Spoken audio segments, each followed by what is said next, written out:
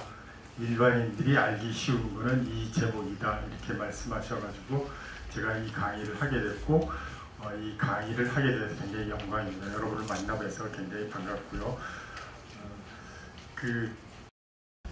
제가 이제 강의를 왜냐하면 경희대학교를 모르신 분들이 아직은 많아요. 그래서 경희대학교는 서울역에서 지하철을 타면 어디로 가냐면 여러분 잘 아시는 동대문, 그 다음에 신설동, 청량리 많이 아시죠? 청량리 그 다음 정거장이 회기동입니다. 회기동에서 내리면 경희대학교하고 경희대학교 병원을 가는 곳이 있습니다. 그리고 거기에 그러니까 외국어 대학하고 같이 이제 붙어 있는 곳인데 경희대학교의 제일 자랑은 첫 번째는 캠퍼스가 가장 아름다워. 우리 한국 대학교 중에서 가장 아름다운 대학이 경희대학교입니다. 지금도 그렇습니다. 다른 곳이 많이 좋아졌다 하지만 봄이나 또 이 가을 되면 저는 꼭 제 일과 시간을 빼서 몰래 가서 이제 캠퍼스 가서 사진을 찍고 그게 이제 쭉 이제 몇 년도 사진 이렇게 제가 철해놓은 거가 있습니다. 오늘 말씀드릴 내용은 방사선입니다. 여러분들이 아마 방사선에 대해서는 아마 일부 국한적으로 말씀을 듣고 신문이나 이런 곳에서 들은 게 있을 겁니다만은 오늘 쭉 제가 얘기하면 방사선에 대해서 뭘 내가 잘못하고 있구나, 뭘 내가 잘 알고 있구나 하는 그런 내용을 잘 아마 이제 이해를 하시게 될 것 같고 그러면 내가 지금 제일 겁내는 게 뭐냐면 방사선과에서 엑스레이를 찍으면 이거 내가 방사능을 맞는 게 아닌가 이런 걱정을 많이 하시는 분이 아직도 많이 계시거든요. 그래서 아마 그거 구분을 하실 줄 알게 됩니다. 저는 이제 내년 2월 달에 정년이거든요. 65세인데 저도 이제 지난달에 무료 교통카드가 나왔습니다.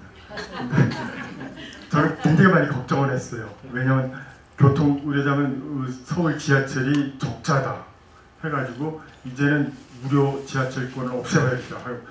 나한테도 해당이 안 되면 어떻게 하지 해서 만일 지하철을 나는 안 주면 나는 1인 시위라도 해야겠다. 나도 달라라고 할 정도로 그렇게 했는데 마침 지난달에 나왔습니다. 제가 요새 제 전공 말고 다른 거를 공부를 많이 합니다. 인공지능도 많이 하고 많이 하는데 최근에 읽은 거고 강의 들은 내용 중에는 박남호 박사님인데 이 사람은 의사가 아닙니다. 이 공과대학을 나오신 분인데 주로 뇌과학을 했습니다. 그래서 아마 의사보다도 뇌과학에 대해서 우리나라에서 아마 제1인자예요. 근데 이 사람 말 중에 뭐냐면 여러분들이 정년 퇴임하거나 일을 그만둘 때는 새로운 일을 해라. 왜냐하면 뇌에는 빈 공간이 많이 있대요. 빈 공간이 많이 있어서 우리가 내가 지금 하던 거를 똑같이 계속을 하면 있는 자리에만 들어가기 때문에 빈 공간은 메워지질 않는데요. 근데 우리가 뇌를 쓰는 게 10%도 안 된다 그러잖아요. 그러니까 이 빈 공간을 채우는 방법은 새로운 걸 하라는 거예요. 왜냐하면 내가 한 번도 안 해본 음식을 만든다든가 아니면 미술을 그린다든가 언어를 배운다든가 이런 걸 하면 굉장히 머리가 아프고 힘들고 어렵지만 그게 이 빈 공간에 들어간다는 거예요. 그렇게 뇌가 차게 된다는 거예요. 그렇게 되면 뇌 질환이 안 생겨요. 특히 치매는 잘 안 생길 것이다 라고 하는 게 이 그분의 주장입니다. 그래서 저도 내년 2월에 정년인데 정년 끝난 다음에 뭐 할까? 첫 번째 여행을 많이 다녀야겠다 하는 생각이고 그 다음 저는 빵 만드는 걸 굉장히 좋아해요. 그래서 빵을 만드는데 기계를 사놨는데 기계가 언제부터 사놓냐면 110V 한국은 220V거든요. 110V 때 샀어요. 그러니까 지금 못 쓰죠. 그러니까 와이프가 그걸 폐기 처분해버려요. 버려버렸어요. 그 다음에 세 번째는 이 그림을 굉장히 좋아했습니다. 그래서 고등학교 때 저희 고등학교 학교 때 그림이 제가 그린 그림이 7점이 교내에 붙을 정도로 그림을 잘 그렸어요. 그런데 대학교 오면서 그림을 못 그렸어요. 의료봉사 팀에 들어가라 하는 바람에 제가 그걸 못하고 그랬는데 이제 정년퇴만 그림을 배우고 그다음에 이제 빵 만들고 그럼 누가 또 그러더라. 성 교수는 커피 바리스타 커피 만드는 거 하면 잘하겠대. 그리고 이제 시애틀에 있는 이제 아시는 분도 성 교수는 미국에 오면 왜냐하면 제 자녀들이 다 미국에 있습니다. 그래서 오면 바리스타 하면 잘하겠다. 근데 전 바리스타를 잘할 수는 있는데 영어를 잘 못해가지고 아마 대화는 못할 것이다. 그래서 그런 몇 가지를 지금 계획 중에 있습니다. 그래서 지금 알아보고 있습니다. 일반인들이 알아야 할 그 방사선과 인체에 미치는 영향은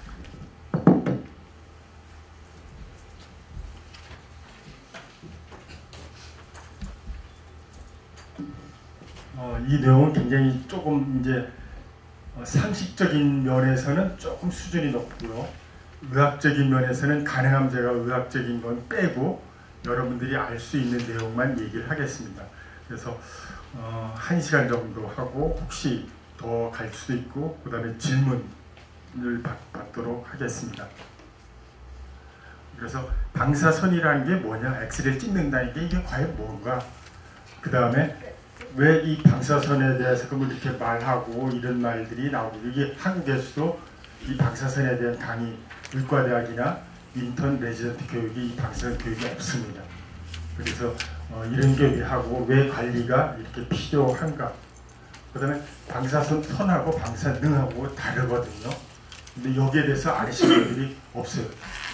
의과대학 교수들조차도 모르는 사람이 굉장히 많아요. 그래서 거기에 대해서 얘기하고 방사선이 인체에 미치는, 과연 나한테 어떤 영향을 미치는가, 그 얘기를 제가 하겠습니다. 일단 방사선은 왜 우리 몸에 해가 되느냐 하면, 여기 있죠. 방사선은 전리방사선이다. 전리방사선이라는 건 이온화되는 거. 방사선을 딱 쬐게 되면 그게 우리 몸에 들어오면 이온화되기 때문에 내 몸이 위해가 되는 겁니다. 여기 밑에 있는 전파나 저주파, 이 마이크로웨이브는 이게 이온화되지 않습니다. 전리가 되지 않기 때문에 우리 몸에 해가 없어요. 그렇지만 이 방사선은, X선은 전리가 되기 때문에 우리 몸에 해가 됩니다. 그러니까 기본 상식으로 방사선은 전리 혹은 이온화 방사선이다. 그래서 우리 몸에 나쁜 영향을 미치고 있구나. 여기 보면 감마선이라고 하는 게 있죠. 감마선은 여러분들 핵의학 검사 있죠. 동위원소 검사. 그때 쓰는 그거는 엑스레이 선이 아니고 감마선입니다. 그래서 그 두 개가 방사선 종류고, 방사선은 전리방사선이라는 개념을 갖고 여러분들 얘기 듣고, 자 이제 이런 사진 보신 적이 있을 겁니다. 이게 리바이스 엑스레이 사진인데 저게 나온 다음에 굉장히 히트를 쳤어요. 사람이, 이게 다 엑스레이 사람 뼈거든요. 뼈인데 리바이스 청바지를 딱 입은 사람이 나왔으니까 선전없고 굉장히. 근데 만일 이게 진짜로 사람을 엑스레이로 찍은 거라면 이 사람은 죽을 수도 있어요. 전신을 그냥 엑스레이로 다 찍어버리기 때문에 죽는다는 거는 좀 말이 좀 어폐가 있지만 이거 좋지 않아요. 환자한테 굉장히 유해가 되는 겁니다. 그러니까 이런 선전이 이제 이런 건 요새 이제 그렇게 많이 나오고 있지 않죠. 그럼 이 방사선을 누가 발견했냐면 렌트겐 선생님. 이 렌트겐 선생이 11월 8일 날입니다. 11월 8일 날 저도 이제 학생들한테 얘기하는데 11월 8일이 뭐한 날이냐 그러면 렌트겐 선생님이 태어난 날이 아니고 X선을 발견한 날입니다. X선을 발견하고 특허를 신청하지 않았어요. 만약 특허를 신청했으면 우리가 가슴 사진 엑스레이 찍는데 아마 한 $1,000 정도 아마 지금쯤 아마 할 것 같아요. 그러니까 특허를 신청하지 않았기 때문에 이 렌트겐 선생님이 11월 8일에서 미국도 지금 11월 8일에 뭘 하냐면 인터내셔널 데이 오브 렌트겐에서 전 세계적으로 렌트겐 날이라고 하고 있습니다. 근데 우리나라에서는 저 렌트겐 기념일을 1년 전부터 했어요. 우리나라가 훨씬 더 빨리 이런 개념이 있었다는 걸 말씀드리고 싶습니다. 근데 방사선은 우리가 병원 가서 찍는 것만 방사선이 아니에요. 우리가 실제로 생활하면서 방사선을 맞고 있어요. 그게 뭐냐면 자연 방사선이에요. 자연 방사선.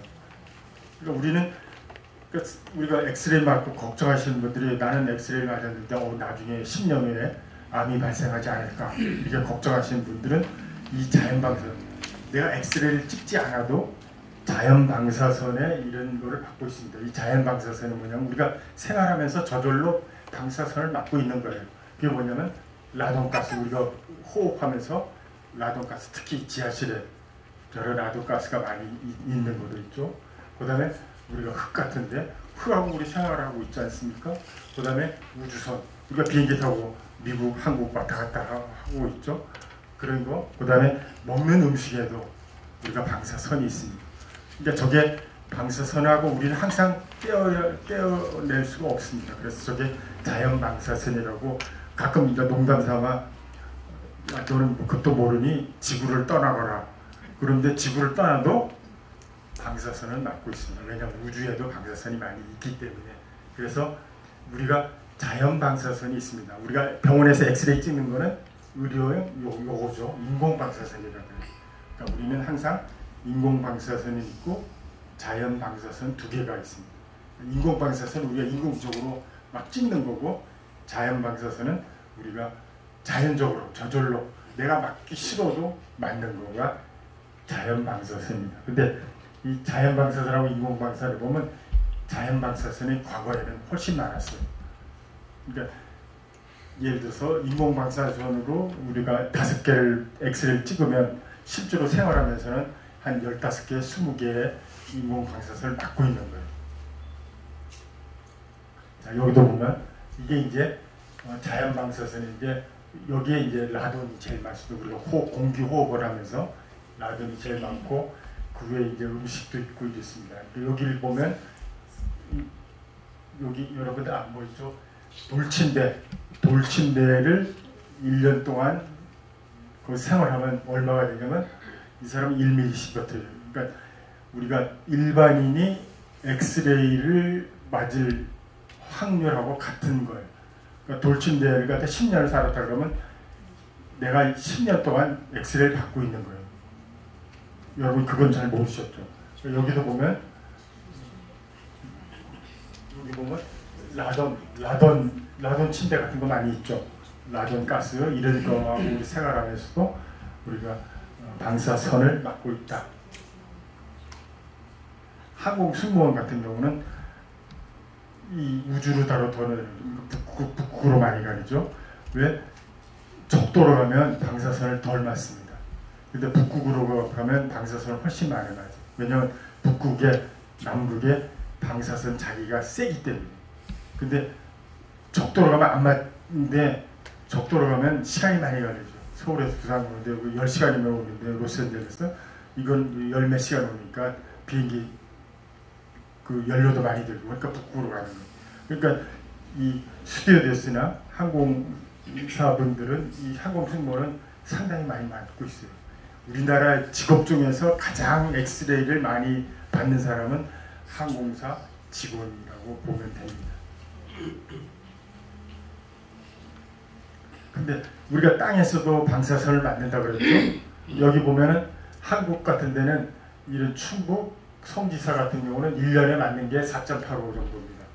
4.85 요거 그냥 생각만 하시고 그리고 그다음에 여기 인도 칼라라 지방 같은 건 1년에 28이라는 걸 엄청나게 맞죠.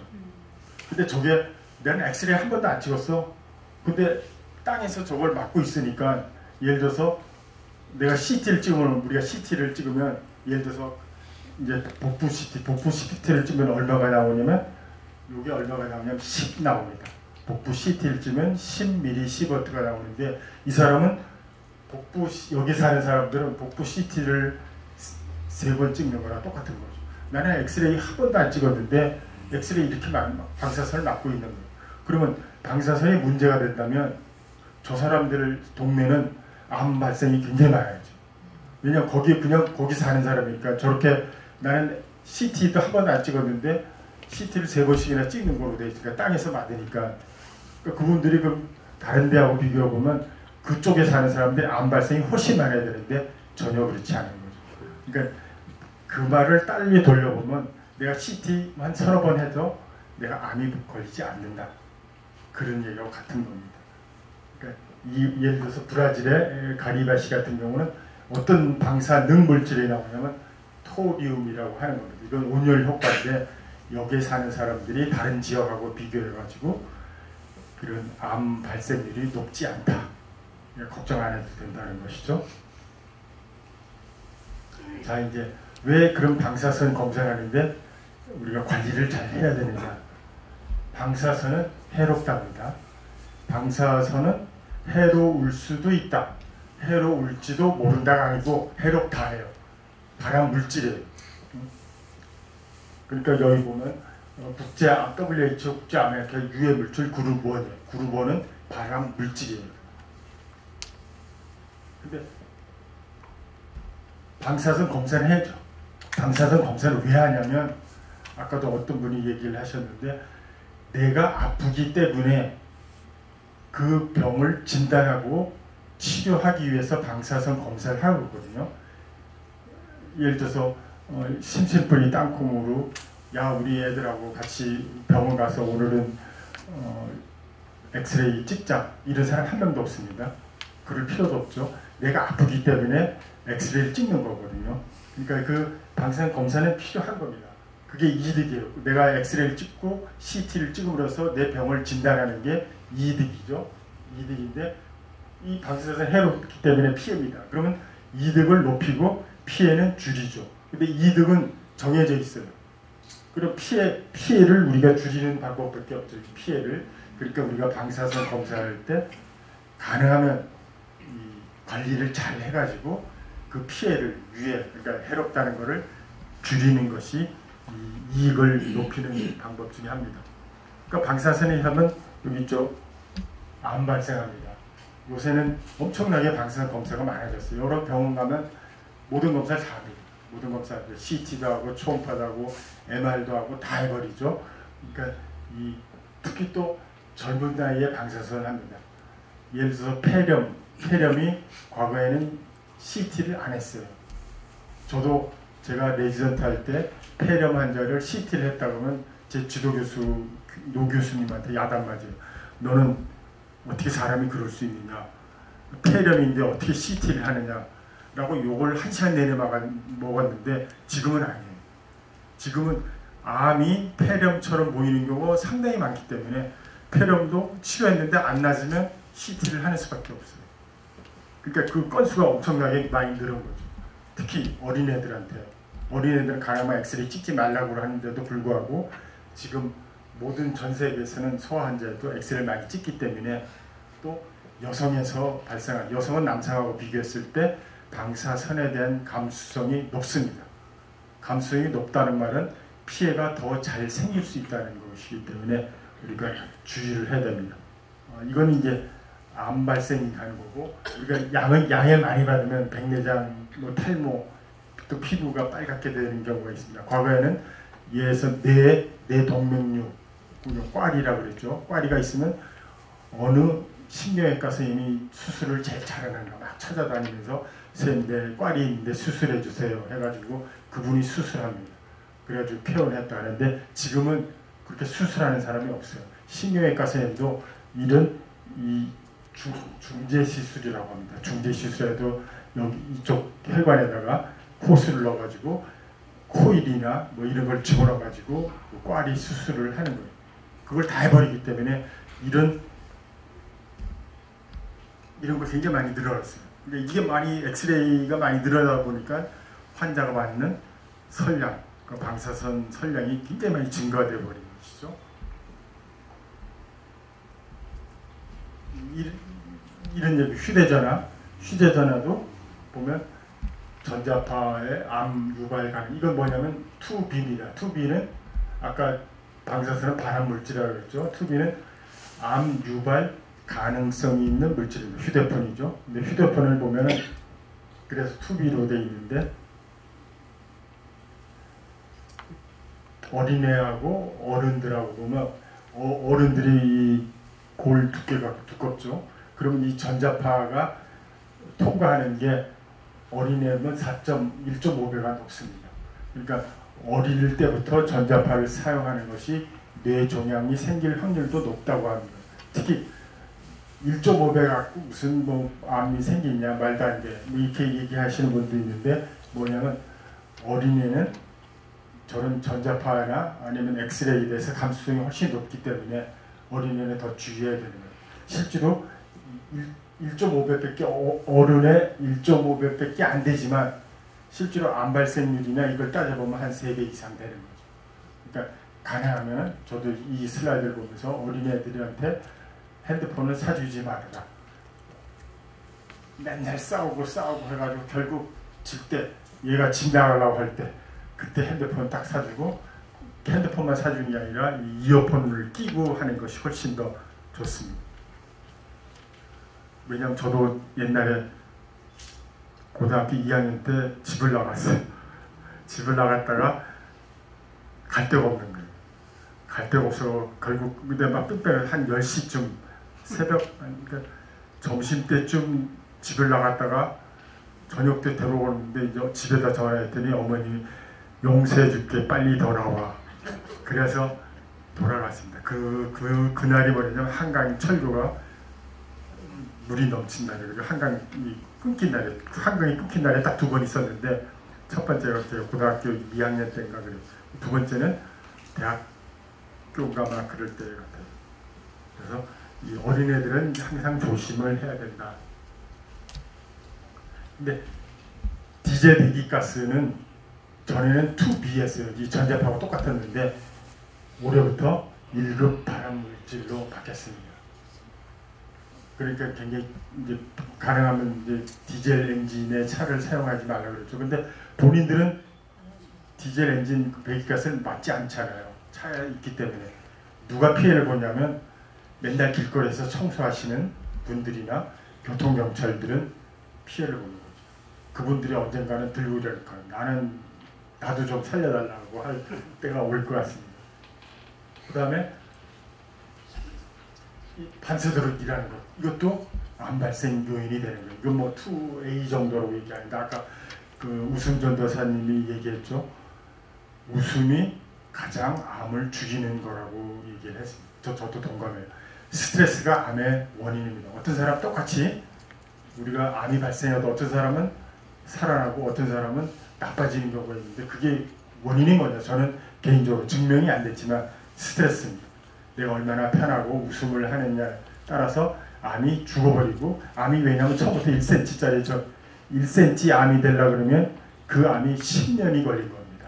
10년 동안 자라서 1cm 암이 된 거기 때문에 이 암이 그 전에 죽어버려야 되는데 그렇게 되려면 내가 스트레스 받지 않고 웃음으로 하는 게 저도 굉장히 동감합니다. 자, 담배하고 그러면 이 방사선하고 어떤 관계가 있느냐? 자, 여기 보면 국제암연구소나 미국 암연구소는 방사선은 암 발생률이 3%밖에 안 된다고 되어 있습니다. 그런데 담배는 얼마냐면 15%, 30%. 그러니까 이 술은 음주는 3%. 그러니까 방사선하고 술은 3%가 비슷한데 담배 피는 건 10배 정도 더 높다는 거예요. 그러니까 어떤 사람이 저한테 와서 저는 이제 주로 이제 방사선 피폭에 대해서 많이 이제 관리를 하니까 선생님 우리 어린애가 막 뛰어놀다가 넘어졌어요. 그러면 어머니가 이제 걱정하죠. 그래서 CT를 찍었어요. 뇌 CT를 찍었는데 정상입니다 하면 이제 그다음에 이제 무슨 말을 하게 되냐면 우리 애가 나중에 10년 후에 CT 찍었는데 암 걸리면 어떻게 해요? 이렇게 얘기하시는 분들이 굉장히 많이 있습니다. 또 어떤 분들은 내가 엑스레이 찍고 막 CT 찍고 막 했는데 나중에 암 걸리면 어떻게 해요? 그럼 제가 제일 먼저 뭘 물으면 담배 피세요? 안 피세요? 그러니까 담배 안 핀다면 이제 다른 식으로 접근하지만 담배 핀다면 이런 슬라이드를 보여드려요. 담배는 방사선보다 10배 암이 발생률이 높은데 근데 담배 피시면서 암 발생을 한 번도 생각해보지 않으면서 왜 엑스레이 찍어놓고서 걱정을 하십니까? 자동차 운전이 더 훨씬 더 높거든요. 사고 나가지고 사망할 확률이. 그거 걱정 안 하면서 방사선에 대해서는 걱정하시는 분들은 제가 이런 슬라이드를 보여주면 인정을 하십니다. 그 다음에 암이라는 게 예를 들어 성면도 있고요.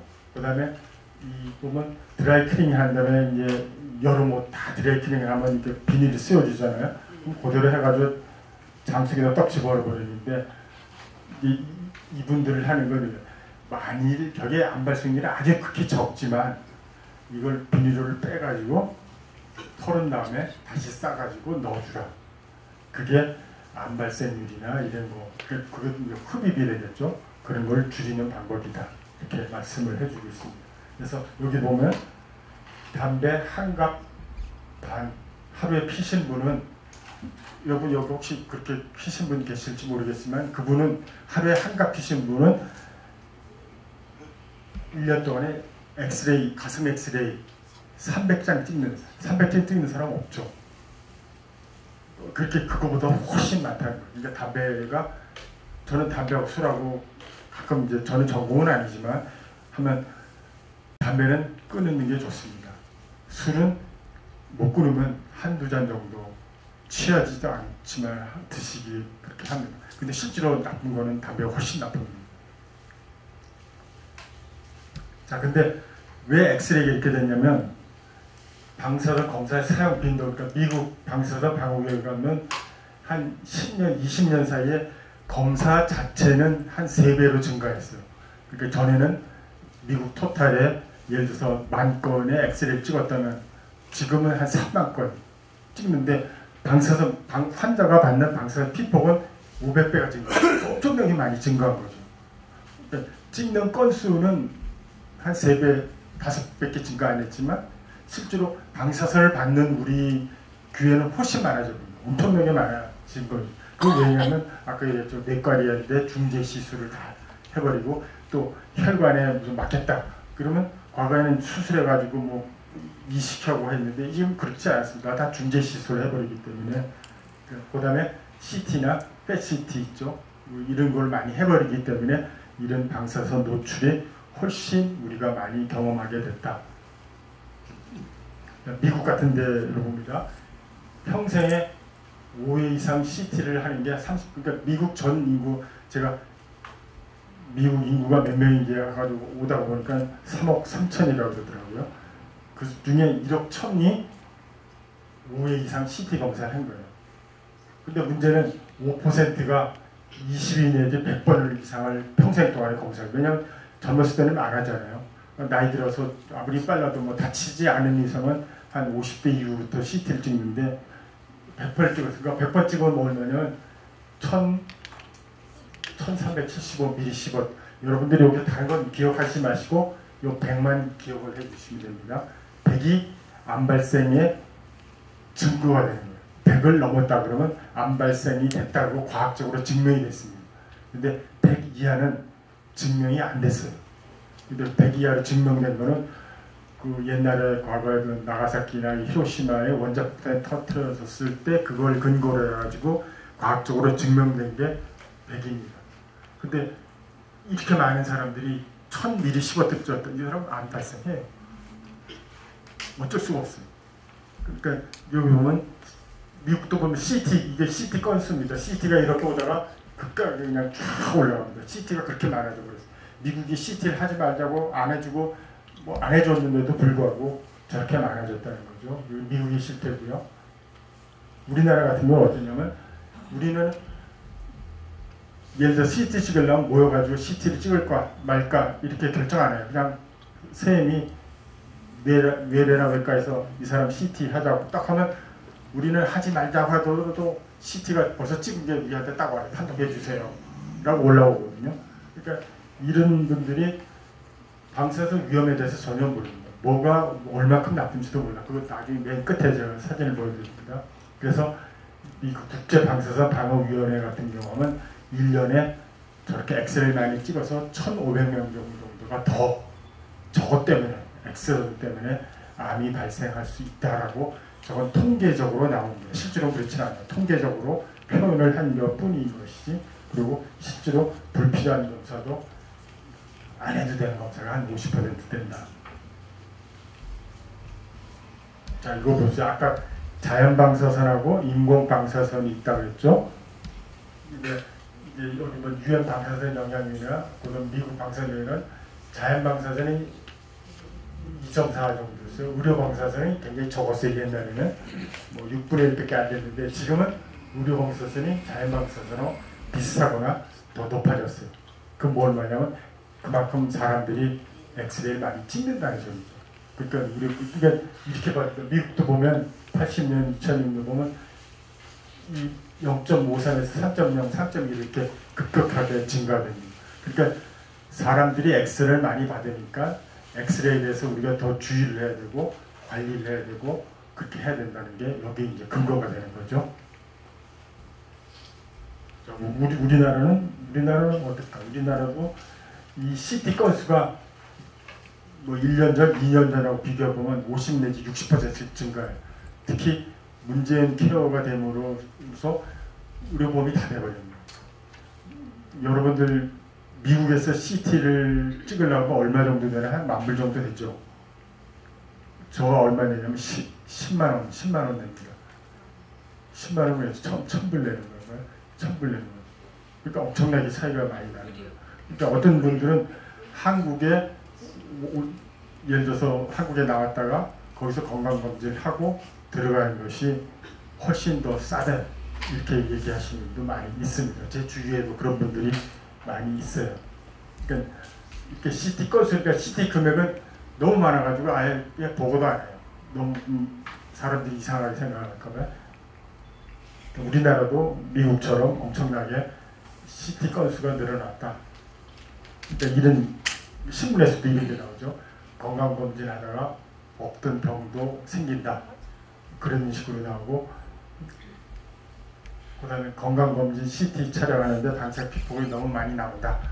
막 이렇게 주장하는 그런 경우도 많이 있습니다. 여러분들 요거까지만 하고요.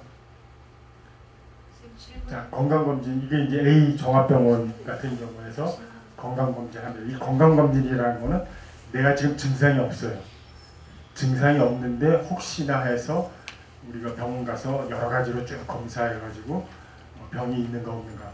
그러니까 병이 있는데 나타나지 않았을 때 찾으면 훨씬 더 빨리 찾고 수술도 쉽고 생존율도 훨씬 높은 거죠. 그런 거를 따지는 게 예를 들어서 60만 원 하면 방사 피폭이 10 정도다. 근데 500만 원 가면 한 50까지 간다. 저는 의과대 학생들을 강의를 하면서 학생들한테 뭐라고 하냐면 여러분들이 인턴 되고 첫 월급을 받으면 꼭 부모님들 과거 내복 사주는 거지 말고 건강검진을 꼭 시키셔야 합니다. 부모님들이 알아서 하면 문제가 없지만 그렇지 않으면 여러분들 꼭 해야 됩니다. 그리고 만일 장인어른도 있고 장모님도 있으면 이거 2번 해야 되는 거예요. 그렇죠? 그리고 첫 딸은 자기 어머니 아버지 건강검진하고 두 번째 딸은 몽땅 돈을 다 내야 될 거예요. 그러면 자 장인어른한테 장인어른 60만 원짜리 검사를 하세요. 그러면 장인어른이 말을 못해요. 사위가 그러니까 가서 이제 검사를 하긴 하죠. 근데 친구들하고 만나서 나는 경희대학병원 가서 종합검사했다. 얼마짜리 했니? 60만 원짜리 말을 못해요. 창피해가지고 500만 원 정도. 나는 500만 원에서 하룻밤도 잤어. 호텔 같은 데서. 이렇게 됩니다. 근데 실제로는 방사선 피해가 훨씬 많이 나죠. 100이라고 그랬죠. 아까 100은 암 발생 확률이 증명이 됐다고 그랬잖아요. 이거는 50이라고 그러면 그 반 수준이 간 거예요. 그러니까 과연 이 건강검진이 필요하느냐 안 하느냐. 미국에는 건강검진이 아마 없다고 제가 알고 있는데 유독 우리나라에만 저런 건강검진이 있습니다. 그리고 건강검진이 그 병원을 살리는 효자예요. 엄청나게 환자들이 많이 오기 때문에 한 번은 여러분들 췌장암은 진단이 CT로만 진단이 됩니다. 초음파로 잘 안 돼요. 왜냐하면 우리가 가스가 차면 이 췌장을 잘 볼 수가 없어요. 그리고 췌장은 사이즈가 조금만 커져도 췌장 주위에 혈관이 있기 때문에 금방 전이가 돼버려요. 그러니까 굉장히 위험한 거거든요. 그러니까 우리가 증상이 나타나고 발견됐을 때는 벌써 다 전이가 됐다고 생각을 하면 돼요. 수술도 힘들어져요. 그런데 어떤 그 암센터 있습니다. 그 암센터에서 일산에 있는 암센터인데 그 한 교수가 어떤 발표를 했냐면 5년 생존율이 건강검진에서 암을 발견한 거나 내가 증상이 있어가지고 암이 발견했을 때 수술하거나 수술 못하거나 했을 때 두 사람이 똑같이 5년 생존율이 똑같다. 그러니까 굳이 건강검진에서 췌장 암을 발견하려고 췌장 CT, 복부 CT를 할 필요 없다고 그러거든요. 그렇게 발표가 되니까 그냥 전국이 다 들썩들썩 해버렸어요. 그러니까 저희 병원도 건강검진 오신 분이 야 이런 보고가 나왔는데 나는 복부 CT, 그러니까 췌장암 CT를 안 하겠다. 돈 거슬러 주세요. 그리고 그 직원들이 저한테 와가지고 선생님 어떻게 할까요? 물어라 그랬어요. 환자분하고 같이. 건강검진에서 췌장암이 만일 발견됐으면 그때는 희망이 있습니다. 왜냐하면 그 고칠 수도 있죠. 모르잖아요. 고칠 수도 있고. 왜냐하면 내가 아직 증상이 없으니까 수술하거나 뭐하거나 고칠 수 있는 희망이 있습니다. 그렇지만 내가 증상이 나타난 다음에 췌장 CT를 해서 췌장암이 발견되면 그때는 늦습니다. 환자분은 어떤 걸 택하시겠습니까? 당연히 그런 건강검진에서 췌장암 CT를 해야죠. 그래서 저희 병원은 아무 얘기도 없이 그 다음에 계속해서 췌장암 CT를 합니다. 복부 CT에 들어갑니다. 그러니까 그 차이가 있는 거예요. 제 영상의학계 입장에서는 단순히 방사선 노출량이 많다고 건강검진을 피하는 일은 없어야 된다. 이렇게 많다고 해서 건강검진을 왜냐면 우리가 병을 찾으려고 그러면 한 번에 다 찾을 수가 없습니다. 절대 못 찾습니다. 왜냐면 갑상선 암 찾으려고 그러면 그러니까 우리가 올해는 여러분들이 계획을 세워놔야 돼요. 올해는 내가 뭐를 했다. 복부 CT를 했다. 뭘 했다. 그러면 다음번에는 뇌에 MR을 했다. 3년 차에는 또 예를 들어 심장 CT를 했다. 이렇게 딱 교대를 가지고 돌아가면 예를 들어 위내시경을 올해 했으면 내년에 안 하고 내후년에 위내시경하고 아니면 대장 내시경을 하면 한 3년마다 이렇게 표시를 딱 해놔야지 내가 뭐가 빠져고 뭐가 안 빠져. 그래서 조기에 발견할 수가 있는 거예요.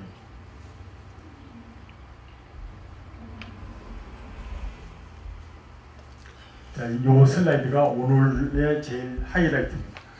이게 이제 방사선하고 방사능의 차이를 합니다. 자, 방사선은 여러분들이 우리가 병원에서 엑스레이 찍는 거 말하는 거예요. 이게 합법적입니다. 방사능은 이건 합법적이 아니라 절대 합법적이 사고예요. 방사능이 우리 주위에 생겼다 그러면 이건 무슨 사고가 있는 원전이 터졌거나 아니면 원자폭탄이 어디 떨어졌거나 둘 중에 하나예요. 이게 사고다. 그 다음에 방사선은 정준이 이게 KBP라고 하던 관전압이라고 하는 게 그게 한 100 정도 수준 많아야 한 120 정도 수준밖에 안 된다. 근데 이게 120인데 방사능은 메가볼트죠. 이건 엄청나요. 그러니까 우리가 원자폭탄 떨어지면 사람이 녹아서 없어져 버리는 거 그게 메가볼트까지는 그렇게 없어지는 거예요. 그 다음에 이건 X지만 이건 뭐가 나올지 모른다. 요드가 나올지 아니면 뭐 세슘이 나올지 뭐가 나올지 모른다. 이제 이게 자연상태도 원래는 없어요. 근데 그게 검출이 됐다 그러면 그건 분명히 거기에 뭐 문제가 있는 거예요. 그 다음에 이건 피폭 선량이 예측이 가능하다. 이 말은 뭐냐면 내가 어떤 검사를 하면 그 검사를 통해서 내가 받는 엑스레이의 피폭 선량이라고 합니다. 그게 얼마까지 값이 딱 나와 있어요. 그건 옛날부터 다 나와 있기 때문에 내가 심지어는 또 슬라이드 나오지만 내가 산모예요. 산모인데 모르고 엑스레이를 찍었으면 내 태아가 그럼 엑스레이 얼마를 받았느냐 이것까지 나와 있어요. 계산이 딱 돼 있거든요. 그러니까 이건 피폭 선량이 예측 가능하지만 방사능은 불가능해요. 알 수가 없어요. 얼마큼 나오는지도 모르고 메가볼트가 얼마나 나오는지 몰라요. 뭐 예를 들어서 미국 서부 영화의 존 웨인 같은 것이 그분이 그 네바다주에서 뭐 촬영을 여러 번 했다 그러지 않습니까? 그런데 그 사람이 암으로 죽었어요. 왜 죽었냐면 추측하기로 그건 증명이 안 됐지만 네바다주가 옛날에 원폭 실험장이었습니다. 거기서 맨날 생활하고 몇 개월씩 하다 보니까 그리고 맨날 말 타는 것만 서부 영화만 찍어 놓으니까 그 사람이 방사능을 맞아요. 방사선을 아니에요. 방사능을 아직도 남아있는 방사능을 맞아서 그것 때문에 암이 발생해서 돌아가셨다. 그다음에 방사선은 부분 피폭이다. 우리가 가슴 사진을 찍으면 가슴만 방사선 피폭을 받습니다. 다리를 사진은 다리만 방사선 피폭을 받아요. 그런데 이 방사능은 전신이에요. 온몸을 다 받는 거예요. 다 받는 거예요. 그 다음에 이건 일과성이지만 내부피, 우리가 흡입하면 우리가 들어가가지고 거기 있는 거예요. 쌓이는 거예요. 몸에 쌓이는 거예요. 방사선은 몸에 쌓이질 않습니다. 우리가 엑스레이실에 가서 엑스레이를 탁 찍습니다. 그럼 탁 찍으면 들어와가지고 내 몸을 치고 내 몸에 있는 세포를 때리거나 뭐 하고 그 다음에 통과해가지고 그 감각가운데 영상을 만들어 놓은 끝이에요. 그러니까 이 주위에 방사선이 남아있질 않아요. 내 몸에도 남아있질 않아요. 근데 방사능은 항상 남아있어요. 여러분들 고등학교 때 반감기라고 배웠잖아요. 그 어떠한 물질이 반으로 남아있을 때까지를 반감기라고 얘기하는데 항상 남아있어요. 방사능은 여기에 남아있어요. 내 몸에도 남아있고. 그러니까 그 차이가 있다. 그 다음에 방사선은 자, 숨 참으세요. 탁 찍고 그때만 엑스레이가 탁 나가는 겁니다. 그리고 끝이야. 그리고 없어요. 그러니까 말하자면 방사선은 에너지의 흐름이다. 에너지가 흐름에 되어가지고 내 몸에 필요한 부분을 만들어내는 것이지. 근데 방사능은 온오프. 수도볼 할래 수도볼 없어요. 그 시멘트를 1m짜리 시멘트를 싸도 후쿠시마 지금 밑으로 다 새버리잖아요. 이게 안 되는 거예요. 그러니까 이 두 개 차이. 그러니까 방사선하고 방사능을 비교하면 안 되는 거예요. 원래는 안 되는 거예요. 근데 왜 비교를 자꾸만 나오냐면 방사능이 예를 들어서 누출이 되면 이게 안전하다는 걸 말하고 싶은데 암만 안전하다고 얘기를 해봤자 소용이 없으니까 저거는 X선 한 개 찍는 거하고 똑같다 이런 식으로 얘기를 해요. 다음 슬라이드로 아마 그런 게 나올 겁니다. 월성 옛날에 1999년도에 월성에 방사선 피폭이 됐습니다. 그래서 직원들 22명의 방사능이 피폭이 됐습니다. 근데 이제 전문가라고 하는 거 원자력을 하신 분들이 그때 당시에는 옛날 단위니까 442가 4mm 씹었대요. 방사선 피폭량은 엑스레이 4차례 가량 찍은 정도의 경미한 수준이다. 그러니까 가슴 사진 4번 찍은 거하고 똑같다. 이 사람들이 받은 이 4mm 시버트는 똑같다. 어떻게 하다 보면 뭐 한 달에 4번 병실 환자들 하루에 한 번씩 찍어드는 경우도 있죠. 어떨 때는 하루에 2번 찍는 경우도 있습니다. 그거 똑같으니까 뭐 걱정하느냐. 여기에 문제가 있는 거죠. 뭐냐면 방사능은 우리 몸에 남아있어요. 계속 남아있어요. 그러니까 이거는 방사능이 이 사람은 4mm를 남았지만 4mm가 지금 몸에 남아있어요. 계속해서. 내일도 남아있고 모레도 남아있고 한 10년쯤 지나면 저 2mm로 줄어들 수 있어요. 계속 남아요. 그럼 나는 계속해서 방사능에 노출되고 있다는 거예요. 두 번째는 엑스레이를 1차례 찍었다는 거면 한 차례 찍는 게 1mm 씹었다. 이거 거짓말이에요. 다음에 미국 제도 보면 0.02예요. 한 번 엑스레이 찍는데 0.02밖에 안 되는데 이건 1mm라고. 이건 두 가지 거짓말을 합니다. 일반인들은 다 속아 넘어가고. 자, 체르노빌 같은 경우는 1986년도에 사고가 났죠. 엄청나게 우리나라 역대상 지구상에서 가장 큰 원자력 사고가 났습니다. 근데 문제는 여기 이제 사고가 났는데 현장 수습대 동원된 인원이 80만 명이 동원됐습니다. 저걸 수습하려고. 근데 장비를 하나도 갖추지 않고 들어가는 사람이 30만 명이. 30만 명이 되니까 이 30만 명이 가서 일하니까 저것도 원전이 폭발하니까 그 원전의 방사능이 남아있는 곳에 들어갔습니다. 소련에 그런 시설이 없잖아요. 30명을 입을 만한 그런 게 없잖아요. 이 사람들이 나중에 어떻게 될 거냐. 암이 다 발생한다. 저 방사능이 있기 때문에 가능한 거예요. 그래서 유엔 같은 경우는 4,000명 정도가 사망 예상을 한다. 근데 세계보건기구 같은 경우는 4만 명, 이 중에 30만 명에서 4만 명이 향후 60년 후에는 60년 안에 암이 발생할 거다. 그랬더니 그린피스 거짓말하지 말아라. 암 환자만 30만 명 중에서 거의 다 27만 명이 암이 발생할 것이다. 이렇게 얘기를 한 거예요. 그러니까 체력오염이 얼마나 위험한 건데 지금 벌써 몇 년도에 30년이 넘었는데도 아직도 저기는 방사능이 있습니다. 방사능이 남아 있어요. 거기 근처에 가면. 근데 관광 상품에 체르노빌 관광 상품이 있다고 제가 들었습니다. 그 뭐냐면 허벌판 된 거 쑥 갔다가 싹 돌아오는 거. 아마 중심부로 못 들어가고 외곽만 살짝 나오는데 굳이 그럴 필요가 없는 거죠.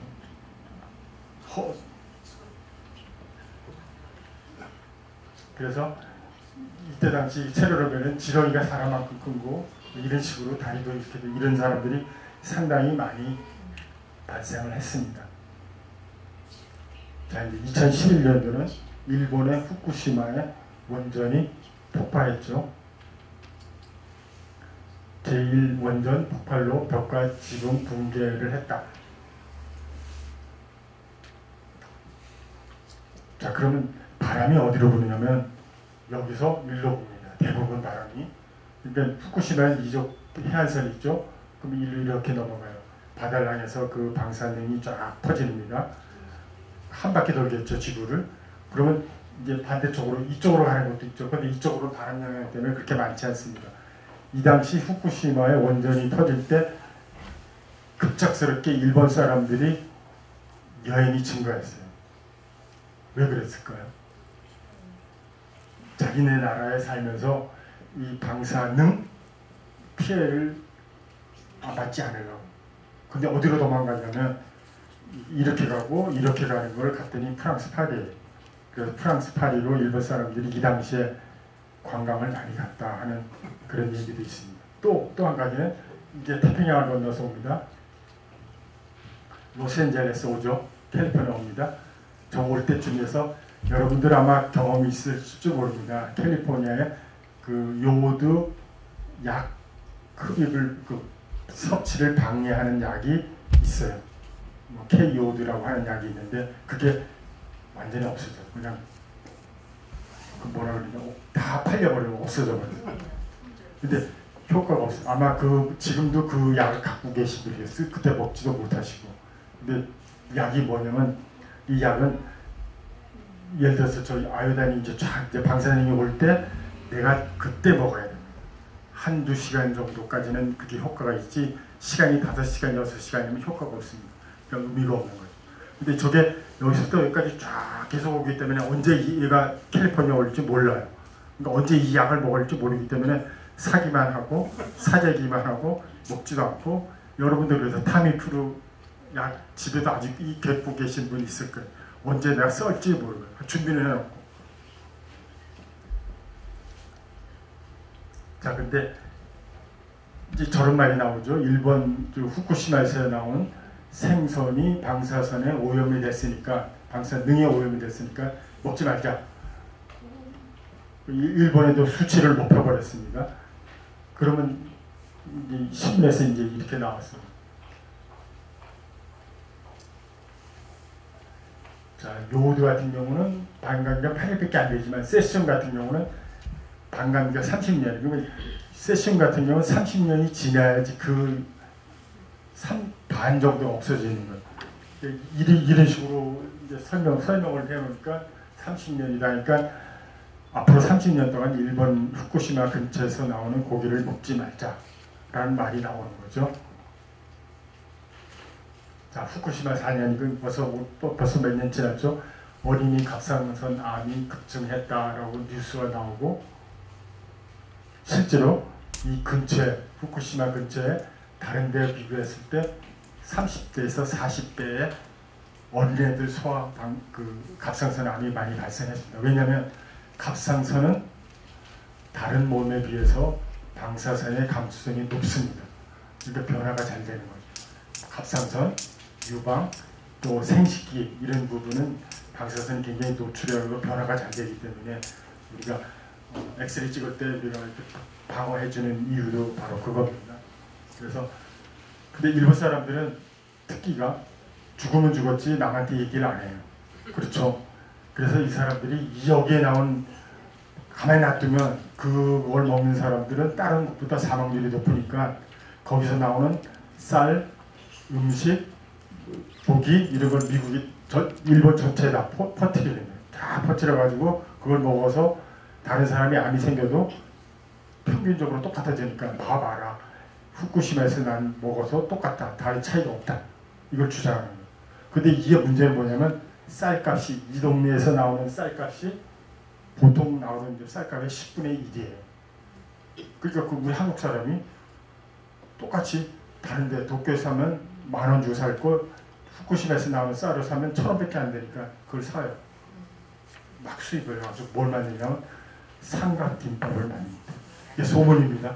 진짜인지 아닌지 모르겠어요. 그러니까 우리 한동안 저희한테는 삼각김밥 사 먹지 말자. 왜? 후쿠시마에서 나온 쌀로 만든 삼각김밥이다.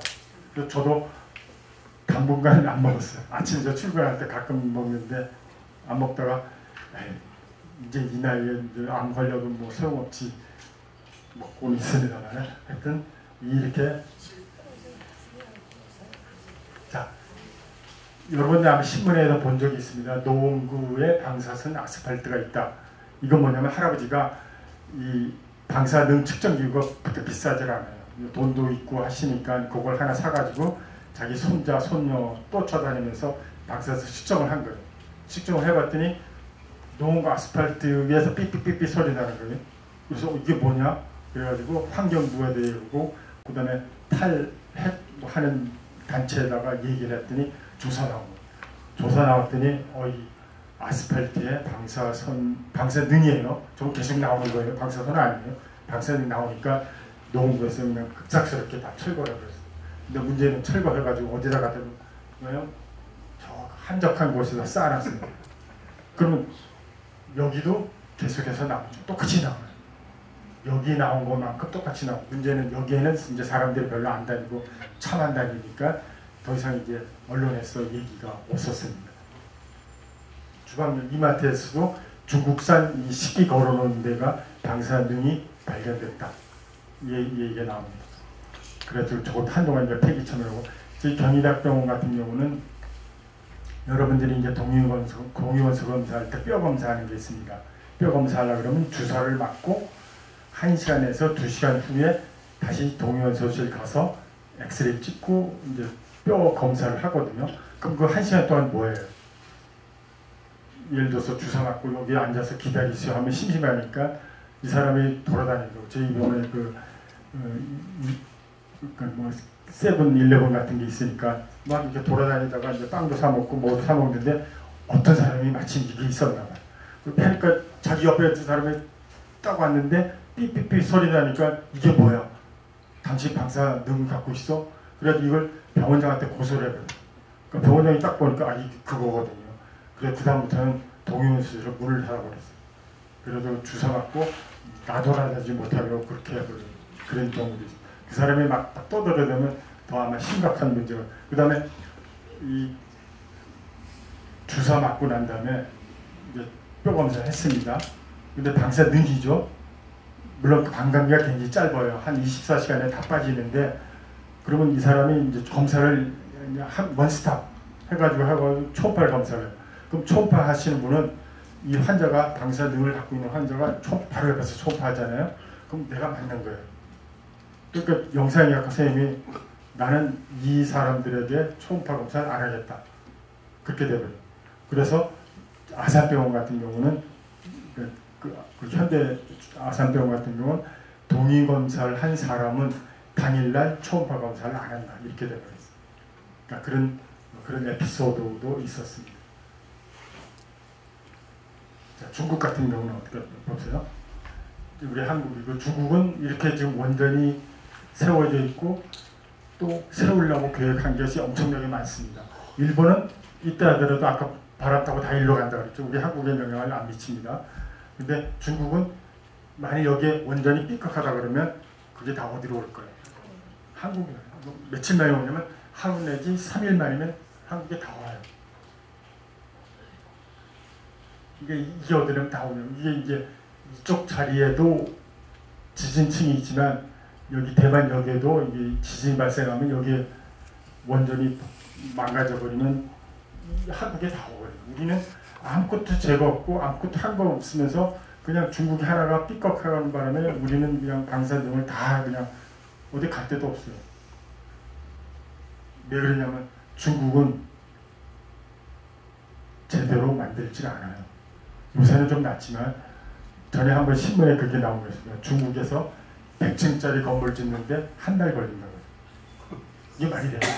어떻게 만드냐 그랬더니 100개의 업체를 선정해가지고 한 층씩 만드는 거예요. 그리고 100층 만들어가지고 쌓아 올린대요. 그럼 100층은 어떻게 올리냐? 그건 하여튼 뭐 비행기 몇 개가 떠가지고 헬리콥터가 떠가지고 쭉 해가지고 그 위에다 탁 놓는다 그러더라고요. 그래서 말도 안 되는 소리하고 다들 하고 있는데 그러면 그렇게 만든 게 지진에 취약하지 않느냐? 우리는 그것도 실험했대. 그래가지고 이 모형을 만들어서 100층짜리 모형을 만들어가지고 또 지진 9.0 되는 걸 줬어요. 그래서 이거 흔들리기만 하지 무너지지 않았다. 고봐라. 근데 저거 다 전혀 다른 거예요. 그러니까 중국 사람 생각하는 그렇기 때문에 여기도 보면 인재다. 분명히 이 정확하게 원전을 만들지도 않을 뿐더러 사고에 대한 대책도 없다. 그러니까 우리나라 원전은 굉장히 안전하다고 합니다. 왜냐하면 이중 구조로 돼 있대요. 저도 잘은 모르지만 그래서 사고가 나더라도 그것이 폭파되거나 그 방사능 유출이 안 되는 역을. 그래서 사우디아라비아나 다른 나라에 우리가 수주를 하면 우리나라께 되는 이유가 저런 안전하기 때문에 우리나라 원전은 수주가 된다. 뭐 유럽하고 미국하고 경쟁했어도 그렇다고 얘기를 하더라고요. 그러니까 우리는 이렇게 중국이 원전이 되면은 우리는 진짜 할 데가 없다. 이 방사능하고 방사선을 구별 못하는 것은 언론도 마찬가지입니다. 언론도 가슴사진 찍는 거를 방사능이 노출됐다. 이렇게 일간신문, 4대 일간신문이 이렇게 나오기도 있고요. 그 다음에 어떤 이분은 의학 전문 기자입니다. 기자인데도 일본 암환자의 3분의 2가 방사능 검사를 많이 해요. 아닌 거예요. 흉부 엑스레이 한번 찍었는데 유방암 발생률이 54% 높다. 엑스레이 한번 찍었다고 유방암 발생하면 그걸 누가 찍어요? 이거 전혀 아닙니다. 오히려 역효과만 하고 이걸 보는 사람들이 엑스레이 찍으면 내가 죽을 수도 있다. 암이 걸 수도 있다는 오해를 하게 되는 겁니다. 자, 이거 보면 CT 한번 촬영한 방사능 오염된 시금치 3kg을 먹은 거와 똑같다.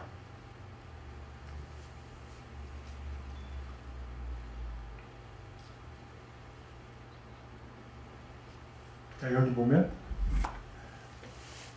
고가의 건강검진은 방사능이 아니라고 그랬죠. 방사선입니다.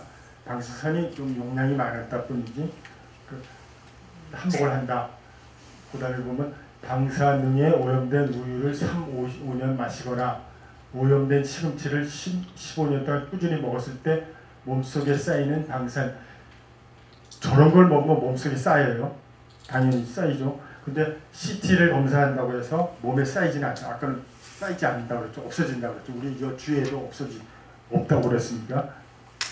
그러면 CT 한번 하는데 오염된 시금치를 10년, 20년 드시는 분이 있어요. 아무리 뽀빠이라도 드시는 분은 없을 거예요. 그러니까 저런 보고를 하니까 사람들이 걱정을 많이 하는 거죠. 실제로는 그렇지 않다는 거죠. 자, 이건 어느 한 회사가 저희 영상의학과한테 이제 인터뷰를 한다고 왔는 겁니다. 그런데 보면 이게 방사능 CT를 하더라도 그러니까 방사선하고 방사능하고 구별을 못하면서 이렇게 만든 거예요. 그러니까 저런 거를 보시는 우리가 일반 선생님들이 일반 사람들이 엑스레이 찍으면 마치 방사능을 맞는 것처럼 착각을 하는 거예요. 방사선하고 방사능은 전혀 다르다. 구분해서도 안 된다. 비교해서도 안 된다 하는 것을 여러분들한테 말씀드리는 겁니다. 왜 우리나라는 저렇게 되냐면 우리나라의 방사선 방어 체제는 2개로 되어 있어서 그래서 치료 방사선, 아까 핵의학 그런 방사선은 과학기술정보통신부에서 관할하고 있고 그 다음에 진단방사 우리가 병원에서 엑스레이 찍는 거는 보건복지부에서 하고 있습니다. 그래서 법도 다르고 규칙도 다 다르기 때문에 저건 우리나라 형편이 저렇게 되어 있기 때문에 할 수 없는 것. 자, 이거 보면 뭐 이런 거 있다고 여러분들이 일반인들은 연간 1mm 10여트를 넘지 말아야 된다고 하는데 저도 오해를 하는 게 뭐냐면 내가 엑스레이를 찍었는데 CT를 찍었는데 아까 압도멘 복부시름 10이라고 그랬죠. 10인데 우리나라 법에는 1mm인데 나는 그보다 10배를 더 찍었지 않냐. 여기서 말하는 1mm 10여트라는 건 내가 엑스레이 한 번도 찍지 않았거나 또 자연방사에서 우리가 방사를 맞잖아요. 그거 외에 따로 1mm 10W가 높으면 그건 문제가 있다는 거고 무슨 조치를 취해야 된다는 거죠. 따로 1mm가 뭐냐면 주위에 뭐 원전이 있거나 뭐 이런 데서 abnormal하게 비정상적으로 나한테 쏘이는 게 1mm 이상이라는 거예요. 왜냐면 내가 사는 지역이 1년에 1mm보다 훨씬 높을 수도 있잖아요. 그러니까 이런 거 다 빼고 내가 병원에서 엑스레이 찍는 거 빼고 말할 때 이렇게 얘기를 하는 겁니다. 1mm에 대한 오해가 없으면 합니다. 여러분들이 이거 신문에 아마 보셨을 겁니다. 2009년도 로스앤젤레스에서 세다이 시나이 병원에서 엑스레이를 찍었는데 무슨 엑스레이 찍었냐면 뇌 혈관 조형을 했어요. 근데 머리가 뒤에 이렇게 벗겨졌어요. 탈모가 되었어요. 혹시 이 신문 보신 분 계세요? 2009년도 10년도에 이런 신문이 나왔습니다. 이런 식으로 탈모가 이렇게 이상하게 탈모되는 건 뭐냐면 그 부위가 바로 CT를 한 장소에 CT를 탁 찍어야 되니까 그 부위만 찍었는데 사실 잘못 찍은 거죠. 잘못 찍어가지고 원래 무슨 스위치를 눌러야 되는데 안 누르고 찍었고 이런 차이 때문에 이 사람들이 이렇게 탈모가 생겼습니다. 그래서 이게 2009년도하고 10년도에 생겼기 때문에 캘리포니아 주 법에 의해 가지고 CT를 찍으면 판독을 해야 되지 않습니까? 영상에 아까 선생님이 판독을 할 때 꼭 당신이 얼마의 엑스선을 받았다는 걸 판독지에 꼭 표시가 되어 있습니다. 이런 여러분들이 CT를 찍으면 여기는 분명히 저거 표시가 되어 있어요. 그러면 이런 게 캘리포니아가 처음으로 이런 법이 통과가 됐고 지금은 텍사스 또 몇 개 아마 주에서 이거 시행하고 있는 것으로 제가 알고 있습니다.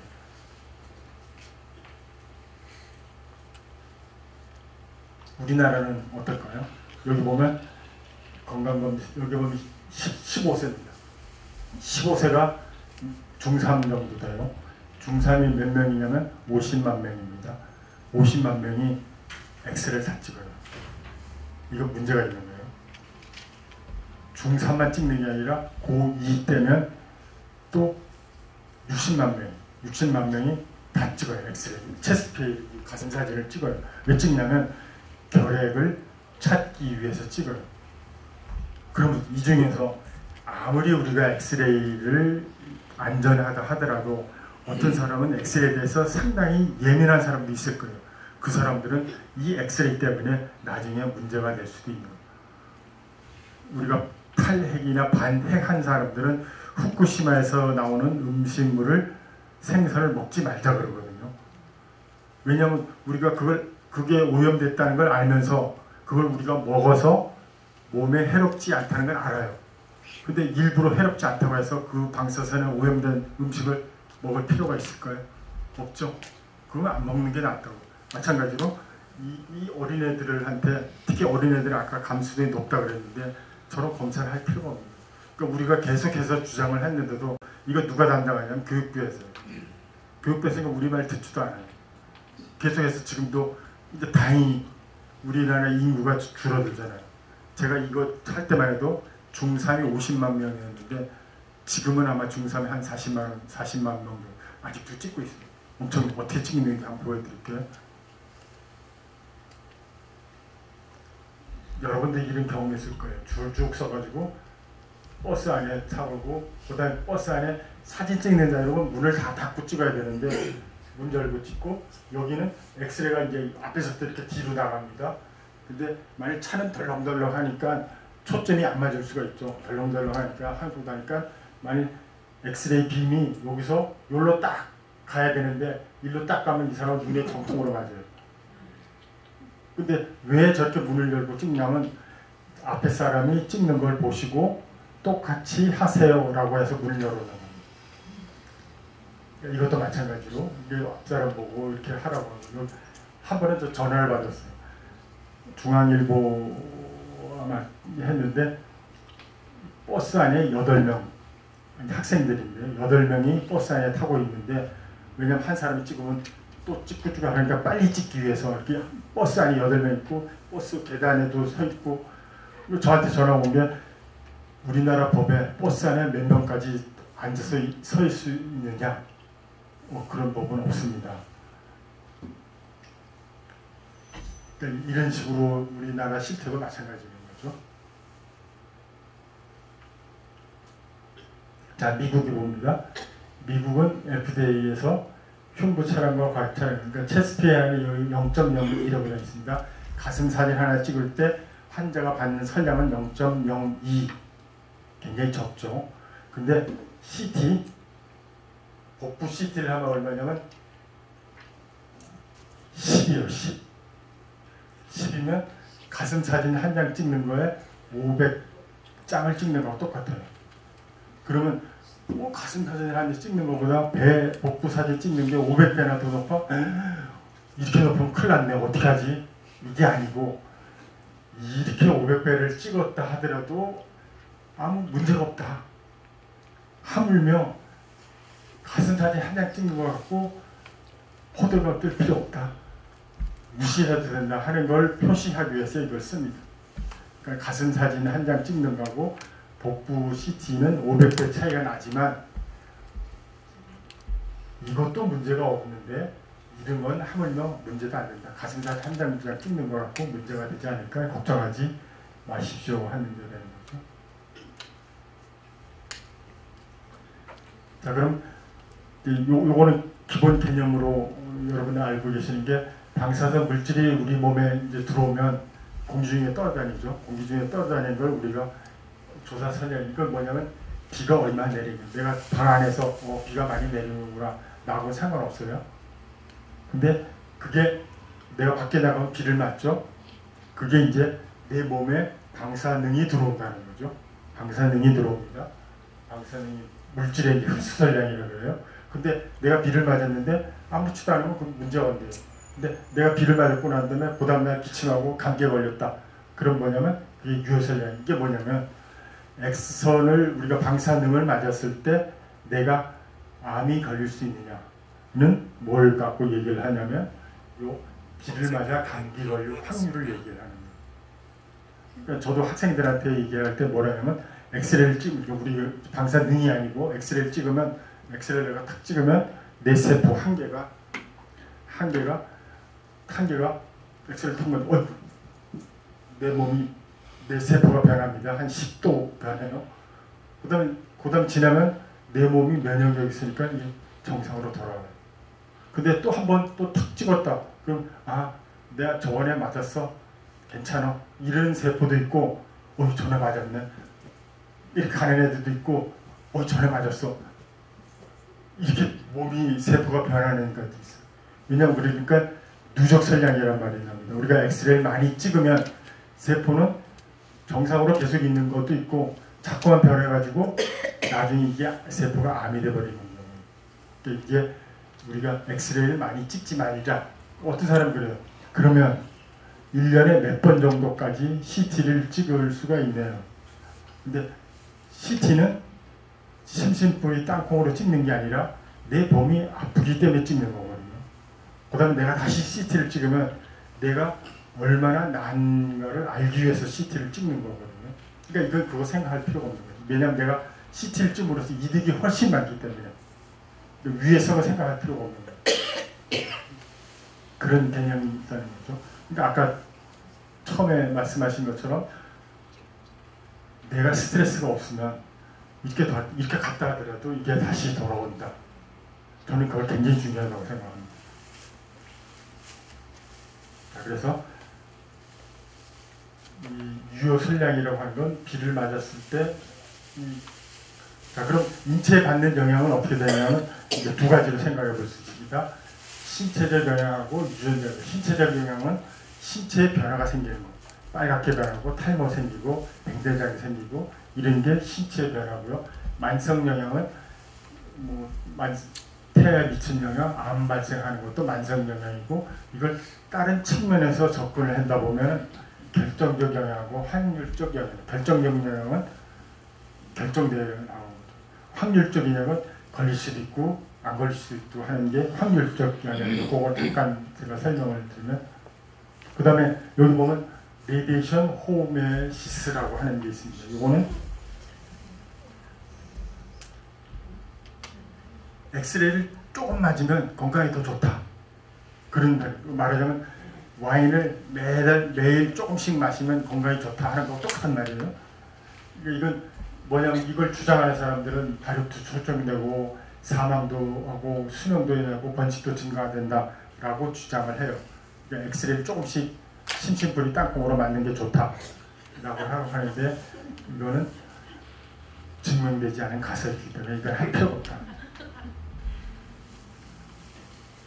자, 아까 처음에 방사선은 전리 방사를 이온화된다고 그랬죠. 이온화되기 때문에 그 이온화된 것이 직접 우리 몸의 세포의 DNA나 이온화가서는 전자가 DNA를 때리기 때문에 우리 몸이 변화되는 것을 얘기를 합니다. 자, 근데 아까 우리 엑스레이는 부분 피폭이라고 그랬습니다. 한쪽에만 앞도면 찍으면 복부만 찍는 부분 피폭이지만 방사능은 전신 피폭이에요. 근데 전신 피폭하고 부분 피폭하고 비교를 해보면 전신 피폭이 같은 양을 맞아서 전신 피폭은 훨씬 위험하다. 그러니까 예를 들어서 이건 굉장히 많은 양을 맞아야 되는데 예를 들어서 4,000나 5,000을 받으면 우리는 기껏해야 백내장이나 탈모가 생길 정도지만 엑스레이는 방사능은 사망한다. 이걸 거꾸로 하면 우리가 CT를 여러분들 CT를 찍을 때 가슴 사진 한 장 찍고 가슴 CT를 찍는 게 있고 복부 CT를 2번 찍는 경우가 있습니다. 근데 한 번에 가슴하고 배하고 같이 찍는 거하고 오늘 가슴 CT 찍고 내일 복부 CT 찍는 거 비교보면 증명된 길은 없지만 이틀에 나눠서 찍는 게 내 몸을 보호하는 역할을 한다는 말이에요. 이게 증명되지는 않았습니다. 그렇지만 이걸 보면 그런 거를 얘기를 알 수 있는 것이죠. 자, 그럼 유전적 엑스를 찍으면 내 태아가 정신병이나 아니면 또 유전적으로는 질환이 생길 게 아니냐 걱정하시는 분들을 보면 이 10mm 시버트는 아까 0. 가슴 사진 찍은 게 0.02 아니 그러지 말고 앞도면 그러니까 복부 CT를 찍는데 10이라고 했죠. 복부 CT를 한번 찍었을 때 100만 명 중에 염색체 이상이 발생하는 게 50명입니다. 근데 우리가 자연 상태에서 염색체 이상이 되니까 10%예요. 그러면 100만 명 중에 10만 50명이 염색체 이상이 발생하는데 저 10만 명은 자연적으로 발생하는 거고 50명은 이 10mm 복부 CT를 생기기 때문에 유전적 영향을 끼친다.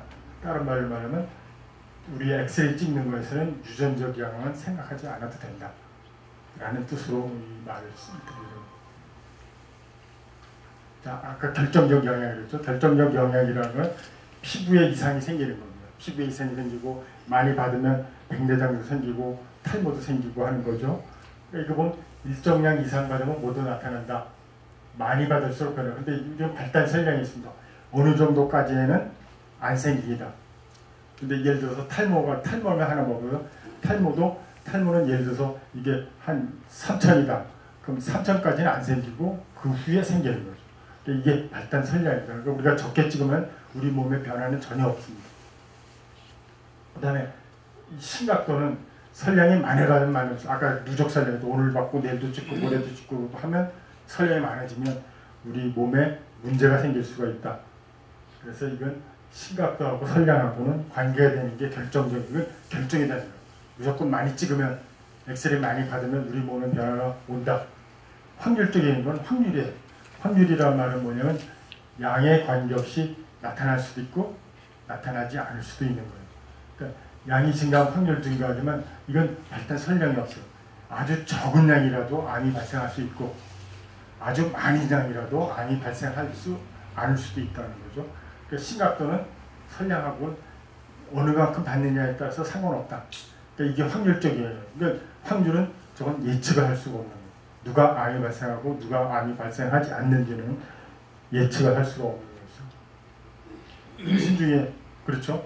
임신이 제일 문제가 되는 건 내가 임신을 했는지 안 했는지 모르는 상태에서 가슴 엑스레이 찍고 CT를 찍는 경우가 종종 있습니다. 근데 찍고 나서 하루 이틀 보니까 내가 임신했네. 나 어떻게 하면 좋아요? 이렇게 하는 거고 있습니다.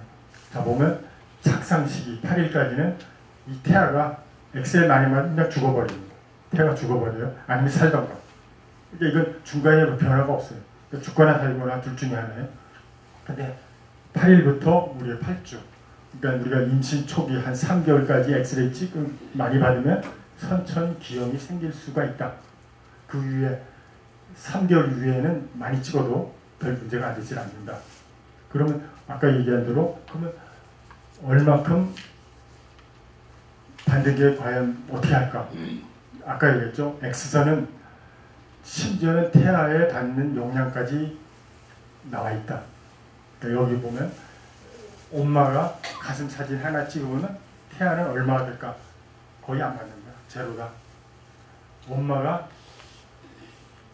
머리 CT를 했다. 엄마가 머리 CT를 했다. 아무런 장치도 하고 가만 놔둬도 태아가 받는 거는 거의 0.005밖에 안 된다. 가슴 사진 찍는 것은 문제가 안 된다. 이런 식으로 태아가 받는 선량이 다 나와 있습니다. 그러면 엄마가 교통사고를 당했어요. 임신했을 때. 그럼 엄마가 해가지고 이 엄마를 살리기 위해서는 엑스레이 CT를 찍어야 되죠. 어떨 때는 배도 찍고 아기가 있는데 그러면 그걸 쭉 해보면 선량이 얼마나 엄마가 받는 선량이 나오고 아기가 받는 선량이 딱 나와요. 그럼 그때 아기가 받는 선량을 가지고 그 아기를 어떻게 할 건가를 결정을 해야 되는 것이죠. 그러니까 가급적으로는 자기가 임신한 거 알면 피하고 임신 28주에는 조심하고 모르겠을 땐 추가 픽봉을 하지 말자. 여기에 100ml가 있죠. 태아가 받는 선량이 100ml가 된다 그러면 이건 임신 중절하는 것이 좋다라고 되어 있습니다. 그래서 100이라는 숫자는 꼭 기억해 주시는 거죠. D 단위는 보지 마십시오. D 단위는 보지 마시고 100일 때는 암 발생률이 이건 확실하다. 그거보다는 더 붙지 않죠. 근데 요새 우리나라 현대의학은 100이 쉽게 넘어갈 수가 있습니다. 그래서 엑스레이를 찍을 때는 내가 하고 싶어서 찍는 게 아니라 그 병을 찾기 위해서 할 수 없이 엑스레이를 찍습니다. 그냥 찍질 않아요. 그게 말하자면 정답화입니다. 내가 엑스레이를 찍음으로써 이 병이 진단하는데 가치가 있으면 내가 찍습니다.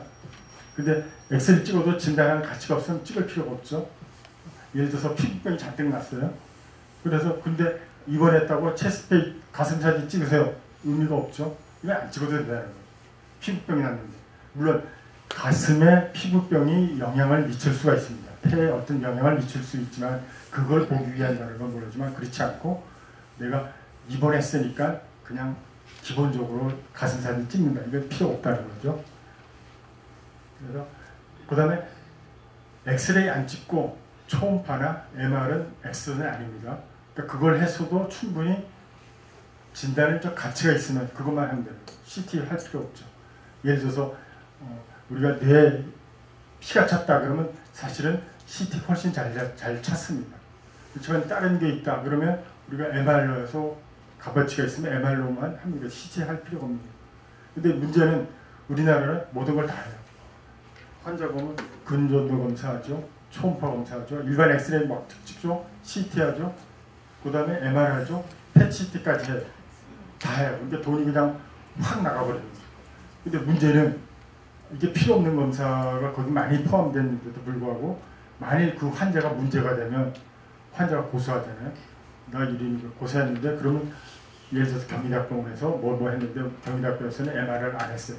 야 이거 할 필요 없어 해가지고. 근데 환자가 잘못돼가지고 고소를 하면 고소한 거를 법에서 누구한테 보내냐면 삼성병원, 현대중앙병원, 서울대학병원, 연세대학병원에 그 보내버리면 우리 병원에서는 CT, MR, PET, CT 다 하기 때문에 이렇게 해서 보냅니다. 그러면 역으로 법원에서 저희한테 뭐냐면 너희는 왜 MR을 안 했느냐 이렇게 돼버려요. 그럼 우리는 어떻게? 야 이거 할 수 없다 그냥 다 해버려. 왜냐면 메이저 병원이 그렇게 하기 때문에 그게 마치 그 병을 진단하는데 표준인 것처럼 돼버립니다. 이게 글로 가면 진료비가 비싼 이유가 바로 그 이유가 되는 거예요. 저희도 저희 노 교수한테 무슨 검사를 했는데 왜 이 검사를 했느냐, 왜 이거 검사를 했냐고 야단 픽사이 맞지만 저희 경희대학병원은 웬만하면 CT를 안 합니다. 초음파를 워낙 잘해요. 초음파가 위암, 조기 위암을 초음파로 잡았다고 하는 삼성병원, 서울대학병원, 신촌 없습니다. 경희대학교 영상의학과에 초음파 하시는 분들이 조기 위암을 초음파로 잡아내요. 이게 기가 막히다. 제 동료고 제 후배고 선배인데 그렇게 하는 사람이 없어요. 우리 조직검사 하잖아요. 조직검사하면 이게 스테인리스예요. 이게 스테인리스가 세기 때문에 이게 직수로 들어가요. 근데 제 밑에 있는 사람은 왜냐면 이제 표피에 있으면 이렇게 찌르려면 아주 들어가는 양이 없기 때문에 이렇게 들어가요. 아니 깜짝 놀랐어요. 저도 못하는데 바늘이 이렇게 휘어서 혹 있는 데 가서 딱 들어가요. 이게 실력 진짜 있는 사람이에요. 자, 그러니까 여기서 봤지만 학생 집단 뭐 아까 얘기했죠. 15살 중3 고2 TV 스크린 결핵 스크린 하려고 할 필요 없다. 대학교 들어가면 다 가슴사진 찍죠. 필요 없다. 5,000장을 찍어요. 저희 경희대학병원 5,000장이 들어오는데 5,000장을 찍으면 판독용으로 하면 판독용, 왜냐면 엑스레이는 판독료가 있고 촬영료가 있어요. 촬영료를 300원만 쳐더라도 판독료 5,000장에 사면 한 150만 원 갈 거예요. 저한테 5,000장을 주고서 판독하래요. 그리고 뭘 주냐면 알아서 줄게. 그래서 나중에 알아서 뭘 주냐 그랬더니 10만 원짜리 상품권 2장. 다시는 안 한다고 그랬습니다.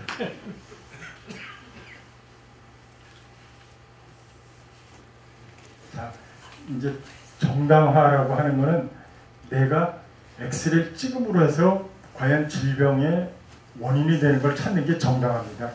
그 다음에 이제 단순히 찍을 수밖에 없습니다. 그 찍을 수밖에 없는 상황이라면 그 다음에 뭘 해야 되냐면 최적화를 해야 됩니다. 엑스레이를 가장 적게 환자한테 비폭을 줄이는 방법이 정당화입니다. 정당화라는 얘기고요. 그럼 우리는 해야 될 게 뭐냐? 우리는 이 차폐를 적게 해야 된다. 그건 뭐냐면 이런 차폐 방법을 해야 된다. 여기서 보면 다른 건 우리가 할 일이 아닙니다. 여러분들이 할 일은 의료 방사선 피폭 수첩이라고 하는 거 있죠. 그게 뭐냐면 내가 언제 무슨 엑스레이 찍었다는 걸 써놓는 게 좋습니다. 그래가지고 써가지고 의사 선생님 만날 때 또 엑스레이 많이 찍으신 분들은 그걸 해가지고 의사 선생님한테 내가 올해 이렇게 했습니다. 그러면 선생님 보고 아 이거 너무 많이 찍었네. 그러면 엑스레이 안 찍고 다른 농사로 옮길 수 있는 방법이 되는 거죠. 자, 이런 이제 차폐 기구를 쓰는데 여러분들 치과에서 검사하실 때 이렇게 치과 오는데 이빨 이렇게 찍는데 에이프론이라고 그럽니다. 에이프론 찍고 목에도 해야 됩니다. 만을 안 해주면 선생님 목은 안 해주세요 라고 왜 안 해줘요? 이러면 이러니까 목도 해주세요 라고 얘기를 해주셔야 됩니다. 여러분들이 얘기를 해줘야 돼요. 그럼 이 사람 뭔가 알고 있네. 그럼 딴 데 가서라도 빌려서라도 해줍니다. 자, 이거 CT인데 여성 가슴 CT를 찍습니다. 근데 가임기 여성 같은 경우는 꼭 배에다가 이런 차폐를 해달라고 요청을 하셔야 돼요. 근데 대부분은 제가 볼 때는 예쁘면 해주고 안 예쁘면 안 해주더라고요. 근데 꼭 욕을 해야 돼요. 선생님, 왜냐면 여기는 안경도 쓰고 했는데 이건 뭐 우리나라에서는 전혀 불가능하고요. 내가 가슴 사진 찍고 머리 찍는데 가임 여성이라면 제 배를 가려주세요 라고 얘기하면 꼭 와서 가려줍니다.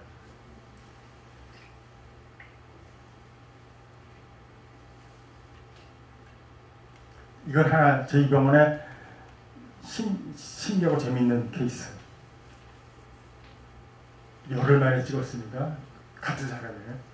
근데 여기는 이 까만 게 이 하얀 건 혈관이고요. 요 까만 게 다 혹입니다. 혹이어서 림프종이라고 림포마라고 하는 혈관종인데 6월 20일 날 저희 병원에서 찍었는데 없어져 버렸어요. 이거 환자 바뀌었네 해가지고 다시 했더니 환자 바뀐 게 아니고 엑스레이를 얼마나 많이 찍었는지 이 혹이 다 없어졌어요. 저희가 명의가 돼버렸어요. 자, 이 사람 보면 외부 CT를 찍었습니다. 954장을 찍었어요.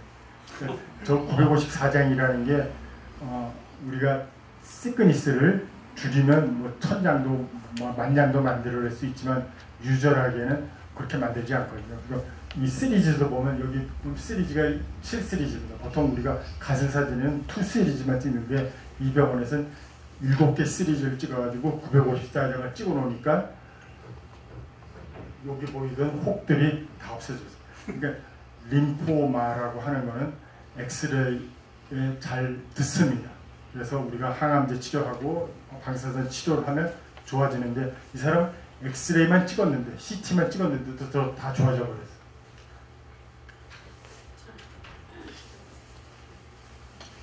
자, 이 사람 보면 2010년 5월 30일입니다. 한날에 ED라고 하는 응급실이에요. 응급실에서 이제 정형외과로 왔는데 한날에 찍은 사진만 보면 CT를 6번, 932장, 단수 촬영을 15회, 토탈 964장. 이 사람은 얼마를 받았을까요? 아까 얘기했던 100가까지 엑스를 찍으면서 100까지 받은 거죠.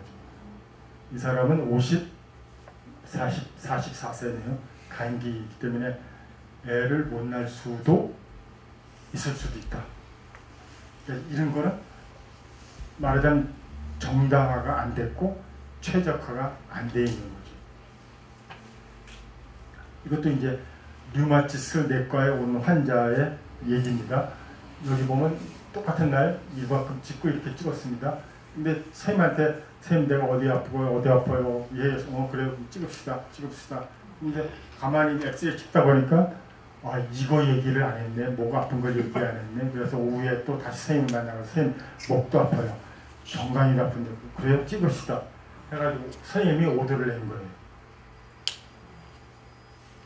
그래서 찍었더니 토탈 그날 하루에 찍은 게 44장. 토탈 저희 병원은 어느 한 엑스레이 찍으면 그 엑스레이가 환자가 받는 설량이 딱 나옵니다. 그래서 18.38. 이 사람은 복부 CT를 2번 찍은 거하고 맞추고 하는 이건 사실 의사가 잘못한 거예요. 이렇게 찍으면 안 되는 거죠. 환자도 그냥 찍으라니까 또 찍고 그렇게 되는 거니까. 자, 미국 환경보호구의 권고합니다. 미국 영상의학 검사의 처방전 발행자.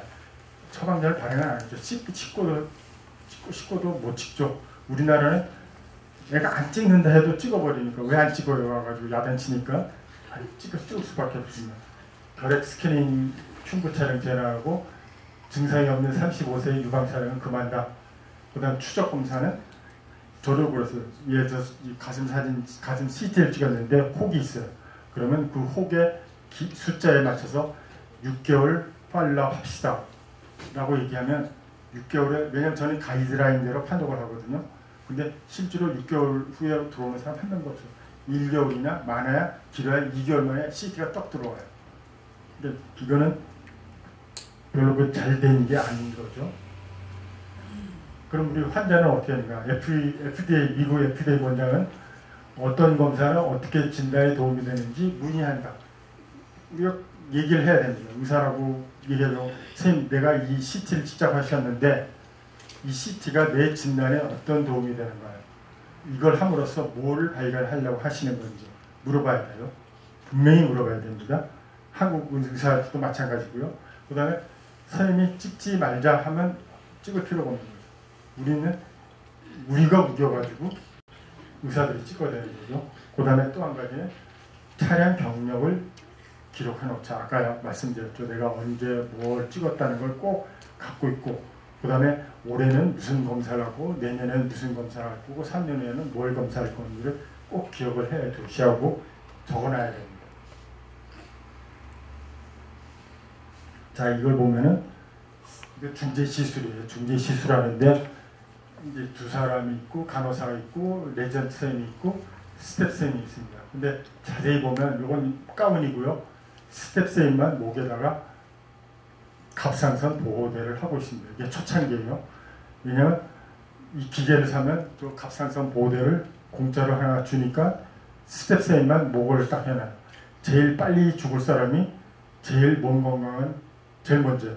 자기가 받으면 자기가 하는 게 아니라 더 젊은 사람한테 줘야 되는데 자기가 하고 있는 저거 저 보고서 막 우리가 ERCP라고 하는 겁니다. 막 뭐라 그래가지고 레전트 선생님 또 간호사도 이제 목하고 구글도 다 쓰고 합니다. 이런 식으로 왜냐면 엑스레이 찍을 때는 산란선이라고 있습니다. 엑스레이 맞으면 이게 몸에 맞아가지고 산란하거든요. 근데 저렇게 쭉 서 있으면 이 사람은 이 직접 빔을 맞지만 이 사람들은 간접 빔을 산란선을 맞습니다. 산란선을 어떤 사람은 산란선이 직접 빔에 거의 비슷한 정도라고 얘기하는 사람들도 있는데 이런 식으로 맞으면 이 사람 찍고 하니까 산란선이 맞으니까 자기가 한 번 찍는 것보다 훨씬 많은 산란선을 받는 거예요. 이런 거는 하지 말자는 거죠. 저렇게 하면 우리가 욕을 해요.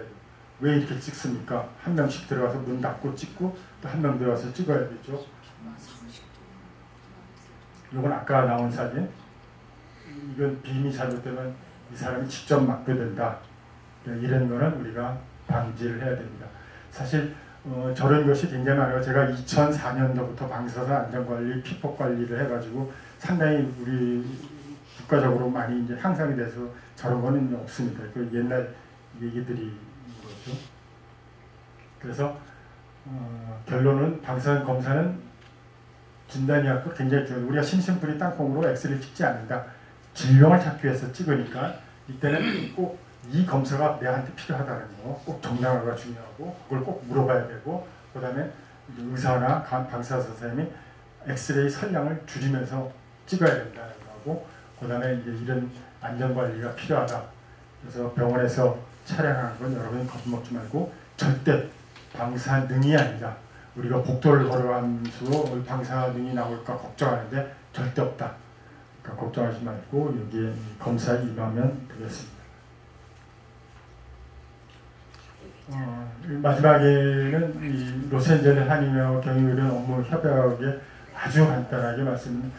경희의료원은 여러분들이 알고 계시다시피 삼성의료원이나 현대중앙병원이나 서울대 신촌 세브란스만큼이나 실력 있는 의사가 많습니다. 많기 때문에 단지 차이점이 뭐냐라고 저기 얘기하면 경희대학병원은 CT가 3대 있습니다. 삼성병원은 10대 있습니다. 이 차이입니다. 물론 여러분들이 수술할 때는 차이가 나요. 수술할 때는 경희대학교 선생님이 다치면 경희대학병원에 수술해야지 딴 데 가면 욕을 먹어. 어떻게 그럴 수가 있냐고 했는데 지금은 안 그래요. 지금은 잘하는 사람한테 가요. 그러니까 꼭 그거 하고 경희대학병원은 괜찮은 병원이다 하는 거 하고요. 그 다음에 5월 달에 한의원 업무 체결을 했습니다. 그 당시에는 그냥 요런 협약 내용만 간단히 했는데 이건 뭐 다른 데하고 똑같이 이렇게 돼 있었는데 저 온다 그러니까 여러분들 아마 저 보기에 다 있습니다. 그러니까 특별 무대해가지고 이제 종합검진하는데 남성이 97만 원인데 사실은 제가 종합검사 하는 것보다 더 싸게 해주더라고요. 요것도 아마 여러분 프린트에 있는데 여기 보면 어디에 전화하면은 여러분들이 거기에 가기만 하면 굳이 다 접수해주고 안내해주고 치료받고 진단하고 약 처방까지 해준다고 약속하고 제가 왔으니까 여러분들 꼭 염두해 주시기 바랍니다. 1시간 많이 넘었는데 고맙습니다.